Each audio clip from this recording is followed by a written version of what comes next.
ஹஷ்கா story box. வணக்கம். உங்களுக்கு ஒரு குட்டி கதை சொல்லிட்டா. ஒரு ஊர்ல ஒரு பையன் இருந்தான். அவனோட பேரு ஜான். அவன் துணிகளை மாத்துறதுக்கு ரொம்ப சோம்பேறித்தனமா இருப்பானான். ஒரு நாள்ல அவன் ஒரு ஆப்பிள் மரத்தை பார்த்தானா. அந்த மரத்துக்கு நிறைய பழம் இருந்துச்சான். அவனுக்கு பழம் சாப்பிட்றதுக்கு ரொம்ப ஆசையா இருந்துச்சான்.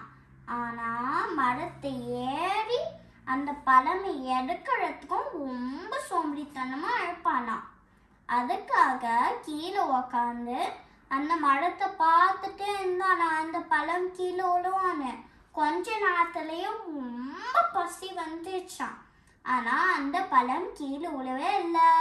இந்த கதையில இருந்து என்ன கத்துக்கணும்னா, உங்களுக்கு சோம்பேறித்தனமா இருந்தால் எதுவுமே கிடைக்காது. உங்களுக்கு ஏதாச்சும் வேணும்னா அதுக்கு கஷ்டப்பட்டு உழைக்க வேண்டும்.